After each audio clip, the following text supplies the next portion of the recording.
unakwambia yani viongozi wa Simba wako kibepari zaidi. Yani kwamba unapokuja na unapokupokea, unajua mambo ya kijamaa huwa tunafanya kwa kushirikiana, kwa kusikilizana, kwa kuelekezana, na tunamaliza katika njia ambayo kila mtu atafurahi, akihuzunika inaonekana basi samahani pole. Ila ubepari ni kwamba tunashindana. Ni sasa kama ukisikia uchumi, yani uchumi wa kibepari ni kama sasa hivi unakuta mimi natoa kitu kwa 20,000, mimi natoa kwa 5,000. Ukitoa mimi natoa hivi. Yani kwa hiyo unajua mzee kwamba leo kiongozi, wewe kama kiongozi ambaye yeye ndio mashirika katika masuala ya usajili, yeye ndio unajua mikataba ya wachezaji, mtu anakuuliza vile ili kuhakikisha wanachama na mashabiki wanaweza kujua na kuelewa kwamba mchezaji fulani ambaye sisi kwetu ni best player, mchezaji ambaye tunaamini katika ability yake, quality yake, namna tangu hivyo sajiliwa dirisha dogo msimu jana, kazi alivyoifanya kubwa sana, na ambavyo tunaamini msimu huu hajaanza vizuri, ila ataweza kufanya kazi kubwa ambayo itasaidia timu hasa hata kutoa ubingwa.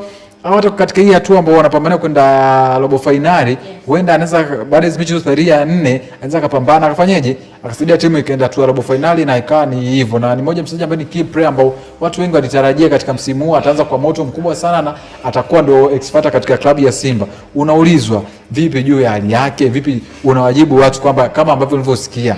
Sasa wewe kiongozi, sisi tunakuuliza wewe maana yake wewe ndio source yetu ambayo nini? Source kuu. Maana wewe ukitupa wewe taarifa haina haja kusema ni tetesi au tumesikia. No, utasema kiongozi wa klabu ya Simba katueleza Mpanzu bado ana mkataba mwaka mmoja, Mpanzu bado ataendelea kukalia Simba kwa sababu tuna mkataba naye. Kwa hizo taarifa mnazosikia ni taarifa kama zingine ambazo ndio taarifa zingine kama unavyosikia kwamba ni tetesi, zinaweza zikawa la au si la, kwa sababu katika mpira au mchezaji akiwa na mkataba, inawezekana mchezaji akanunuliwa, inawezekana tukamuuza. Kwa hiyo inategemea na ofa tu kuja, ila kwa sasa bado mchezaji wa Simba na sisi kama klabu ya Simba hatujapokea ofa. Ofa tutakapoipokea tutaleta katika umma na tutawaambia tumemuuza au hatumuuzi hivyo. So tunakuuliza au unaulizwa kwa manufaa mazima ya mashabiki ambao wana hofu na wanachama juu ya mchezaji wao kipenzi Elie Mpanzu Kibisawala, wewe unawaambia kama ambavyo ulivyosikia. Unawaambia kuna namna moja au nyingine viongozi washahisi kwamba mashabiki wa nothing kwetu, yani nyinyi hamtusaidii chochote, ila nyinyi ndio tunawasaidia. Maana yake lazima uheshimu. Leo hii ndio unaweza kuwa mnyewe mna shida, mnataka kufanya kitu fulani, mnakuja kwetu, tutawaambia kafanyeni kama nyinyi mnavyoweza, kwa sababu mfanyeje. Leo hii tunawauliza, mnatuuliza. Hiyo ndio changamoto nyingine inatokea, zinafika mechi kubwa hapa, semaji anaingia na kispika mtaani, anapiga kelele nyingi kuhamasisha watu kufanya hamasa mtaa kwa mtaa ili watu waje katika nini? Katika mechi. Watu hawaji. Na watu kauliza mbona mji wa njano, tuambia kama viongozi walivyosema, kwa sababu kwamba inaonekana sisi mkituhitaji tunawaitikia kwa wito mkubwa sana, tunakuja kwa wito mkubwa sana. Ila nyie tutapowahitaji, mtusaidie, mtueleze, mtuelimishe, mnatukwepa. Kwa hiyo viongozi wanapaswa badilike. Mfano hapa Januari hii tu 2026 hapo itapoanza inshallah, kutakuwa kuna mkutano, kutakuwa kuna uchaguzi. Unatuita sisi tuje tukupigie kura, tusikize kampeni zako. Tulikuuliza juu ya mchezaji fulani ukatujibu hivi. Leo unataka tuje tusikize nini kutoka kwako? Kwa kuna namna viongozi lazima badilike, na changamoto viongozi huwa ikiwa muda wao wanahitaji watu, wao wanakuwa binadamu sana. Yaani wanakuwa binadamu sana.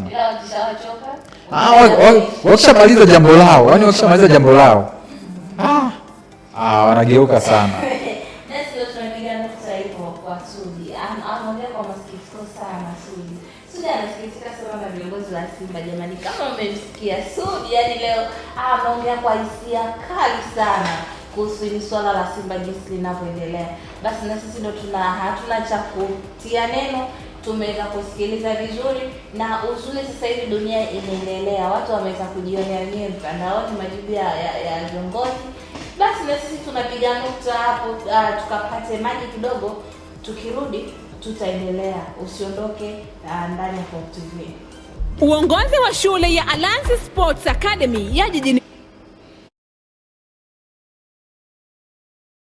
Mwanza unapenda kuwatangazia wazazi na walezi wote nafasi za mafunzo ya michezo kwa vijana wa kiume na wa kike kuanzia umri wa miaka 5 na kuendelea. Alliance Sports Academy ni akademi kubwa Tanzania na Afrika Mashariki na Kati yenye miundombinu ya kutosha kama vile viwanja na vifaa vya michezo mbalimbali pamoja na mabweni, na tunafundisha michezo mbalimbali kama vile mpira wa miguu, netball, basketball, volleyball, riadha, gofu, ngumi, sanaa na muziki. Alliance Sports Academy imefanikiwa kuzalisha wachezaji wengi wa kike na wa kiume wanaocheza ligi za ndani na nje ya Tanzania, wakiwemo David Richard aliyeko Afrika Kusini, Novatus Dismas aliyeko Belgiji, Alphonse Mabula aliyeko Serbia, Israel Mwenda aliyeko Simba, Suzan Adam aliyoko Misri, Enekia Kasonga aliyoko Morocco, Aisha Masaka aliyoko Sweden na wengine wengi. Alliance Sports Academy ina wataalamu waliobobea katika fani za michezo mbalimbali na wenye leseni za madaraja A, B na C, na tunatoa huduma za kutwa na bweni. Kwa mawasiliano zaidi tupigie simu nambari 0753 57 90 32 au 0754 31 6975 au 0754 92 0340. Ewe mzazi, mlete mwanao Alliance Sports Academy kwa manufaa ya kipaji chake. Alliance Sports Academy ni shamba la michezo na sanaa.